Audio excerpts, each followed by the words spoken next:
Okay, మనము ఇప్పుడు గంగా నదిని పరిచయం చేశాం. మరియు గంగా నదికి ఉపనదులు కూడా పరిచయం చేశాం.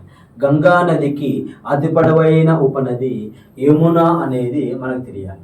మామూలుగా మనం మ్యాప్ వేసినప్పుడు గంగా నది రెండు చీలికలుగా జరిగింది.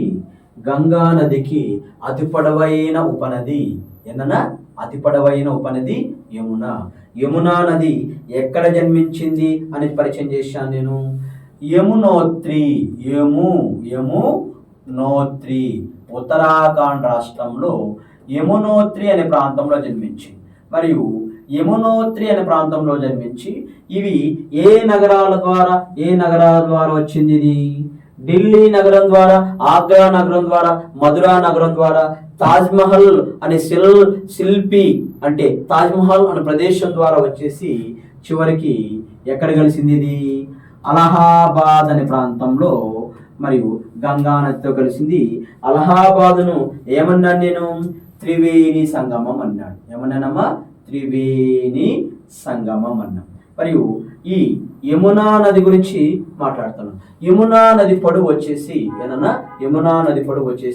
1376 కిలోమీటర్లు. యమునా నది పొడవు వచ్చేసి 1376 కిలోమీటర్లు.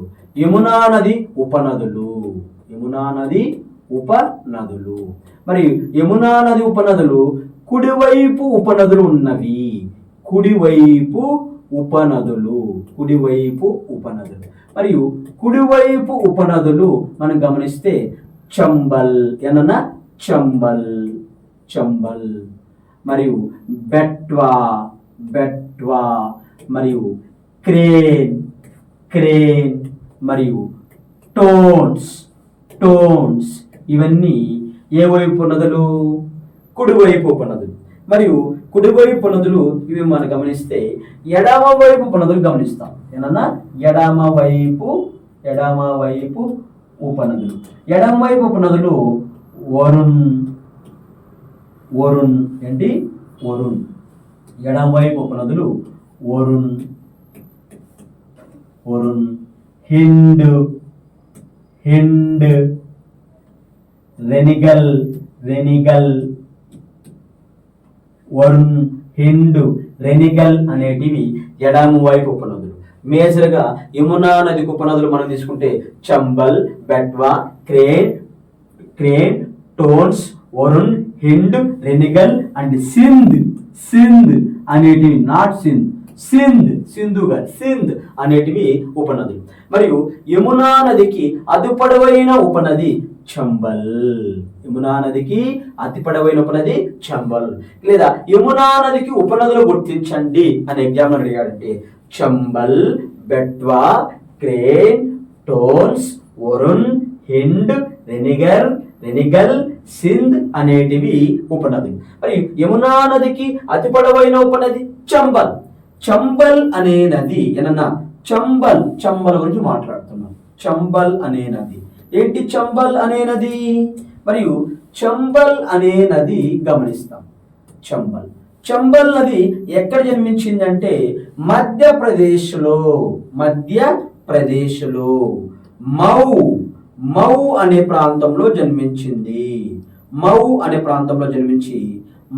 ప్రాంతంలో జన్మించి మధ్యప్రదేశ్ నుంచి ఉత్తరప్రదేశ్కి వెళ్ళేసి ఉత్తరప్రదేశ్లో ఇటావా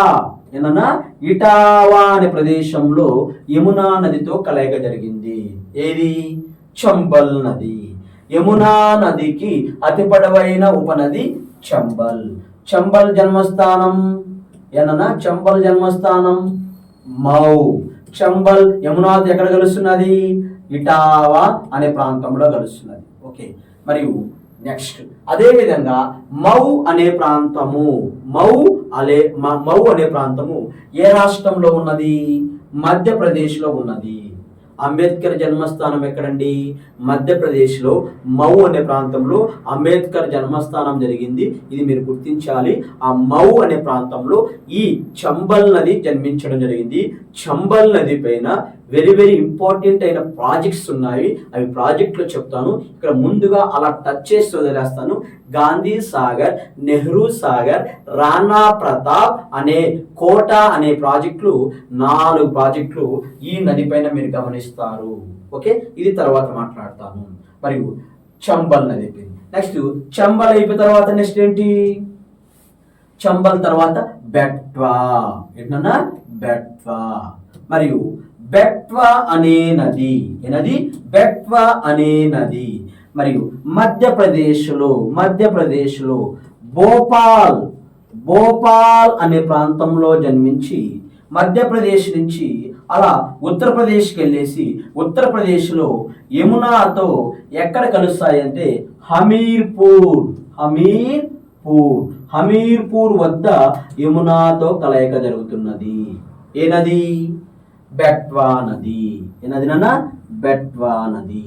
మరియు బెట్వా తర్వాత నెక్స్ట్ నది వచ్చేసి మరియు క్రేన్ నది. ఏనది? క్రేన్ నది. క్రేన్ అంటారు దీన్ని, కర్ణావతి అని కూడా అంటారమ్మా. Crane are Karnavati. ఈ క్రేన్ ఆ కర్ణావతి నది ఇది కూడా ఎక్కడ జన్మించింది అనే ప్రస్తావన తీసుకుంటే, ఇది కూడా ఎక్కడ జన్మించింది మనం గమనిస్తే, ఇది కూడా మధ్యప్రదేశ్లో, ఏనన్నా? మధ్యప్రదేశ్లో కైమూర్ కొండల్లో. ఏంటి? కైమూర్ కొండల్లో, మధ్యప్రదేశ్లో కైమూర్ కొండల్లో జన్మించి ఈ నది ఉత్తరప్రదేశ్లో బాండా అనే ప్రదేశంలో, యూపీలో బాండా అనే ప్రదేశంలో యమునా నదితో కలిసింది. ఒకటి బాండా వద్ద కలిసింది, బెట్వా నది హమీర్పూర్ వద్ద కలిసింది, చంబల్ నది ఇటావా ప్రాంతంలో కలిసింది. ఇవి యమునా నదికి ఉపనదులు. ఒకటి చంబల్, 2 బెట్వా మరియు క్రేన్ తో పాటు ఇంకా టోన్స్, వరుణు, హిందూ, రెనిగల్, సింధు అనే నదులు కూడా యమునా నది ఉపనదులు. ఓకే, ఇది గంగా నదికి అతి పొడవైన ఉపనది యమున.